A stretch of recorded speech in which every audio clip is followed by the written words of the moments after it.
I started to say tolerate, so now that I said it, I'll say it. Kids can only tolerate being talked to for so long, and you can just watch their eyes. They leave.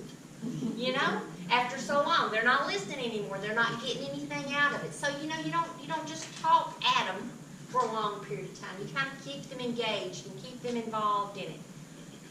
And one of my huge goofy buttons, you know, and this is one of the things that we always practiced when we were working with kids, is you never, ever, ever stomp on their self-esteem.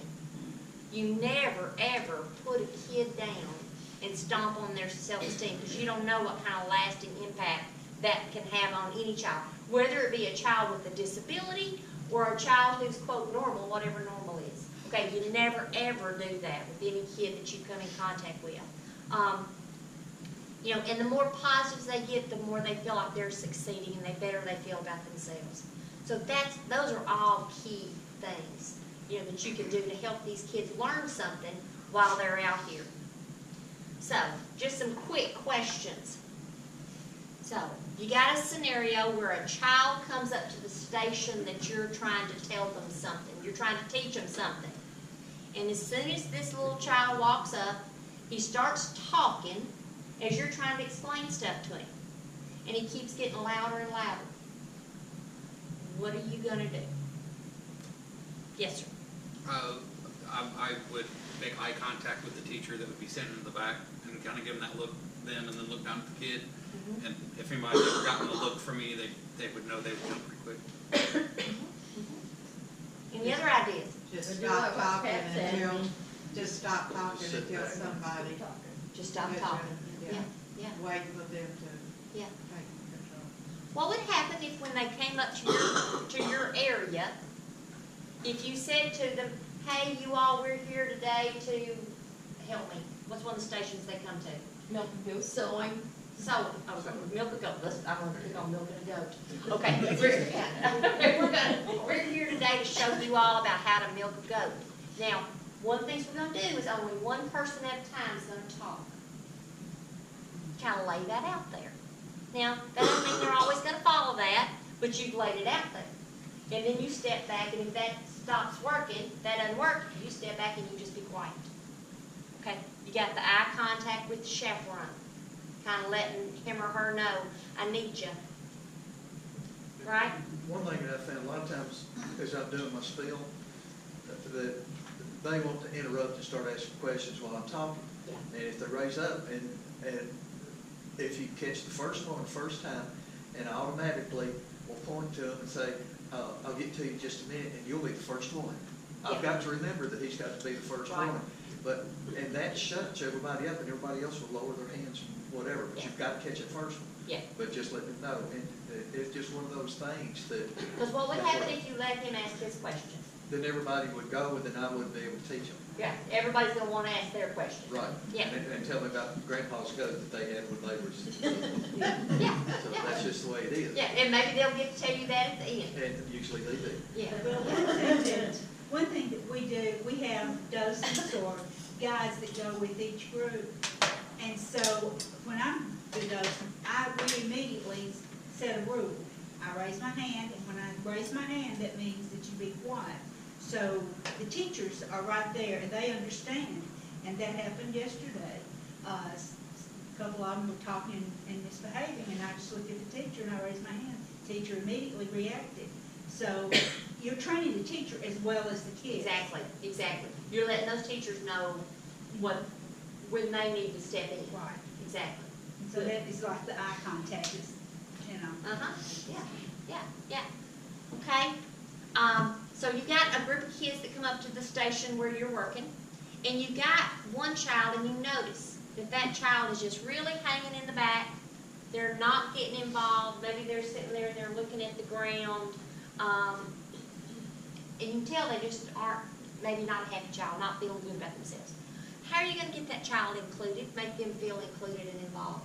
I usually ask them if they got a question that they want answered. Okay? So you kind of single them out, if you will, in a good way, to ask them if they want to ask something.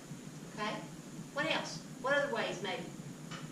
I need a helper sometimes, but I'll ask them if they'll be a helper. Yeah. Will they help me by giving these items out? Yeah. So I Get them involved, get them It makes them included. feel special, they have a purpose. Sure, and we all want a purpose, you know? Y'all are here as volunteers because this is one of your purposes you've chosen to take on as a retired person. You know, we all need to have a purpose, and so do kids. They need to feel needed, they need to feel included and feel wanted. So, yeah. I've tied something in about their, something that they're wearing, I've tied into what I'm talking about, you know, like if they're wearing an Iron Man t-shirt or something, I'll say something about, like, I bet Iron Man could really grind some corn or something, and kind of nod at him with the shirt or whatever, so Yeah. they'll like it. Yeah, so you see that child who maybe is not, he's not included, maybe none of the kids are included either, you know, and that sometimes is evident in groups of kids. You've got the one that seems to be the, not fitting in as well. Get him involved, get him engaged in it so they'll enjoy it. So you've got a child that comes up and they've got an obvious disability. Maybe it's a physical disability, maybe it's an obvious emotional disability, okay? Suffering from Down syndrome or autism, or maybe they're blind, okay? How can you get them possibly engaged in what you're doing? Because you're gonna have kids like that as well. Yes, ma'am. One of the groups we had in June, when we had this one school system or after school summer thing, there, in one of my groups, there was a child that had a disability, and the chaperone was right there with them. Yeah. When we were done, each of the children would have an opportunity to turn the hand crank on the butter churn. Yeah. Well, I knew that person couldn't come up to the table, so I brought it down to them. Good. And they were able to turn it then. Yeah. Yeah. I brought it down to their level. Right. Right. So getting them included as best you can, so that that child with the disability can also walk away.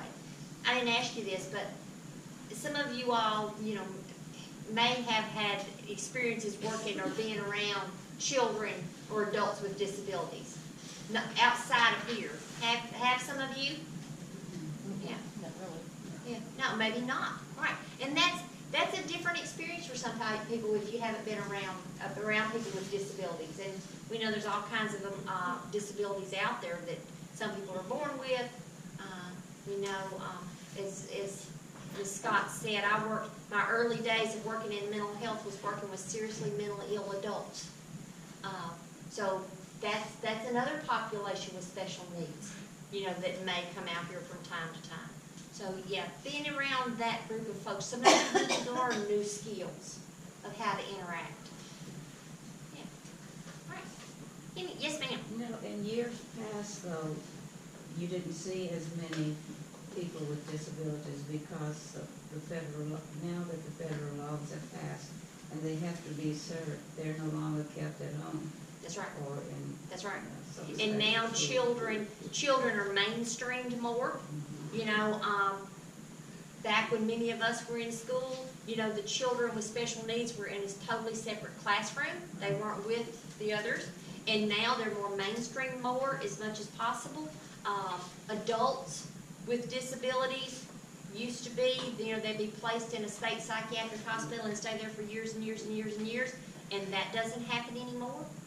So yeah, there's a lot more folks in our communities that have disabilities. I personally think that's a good thing.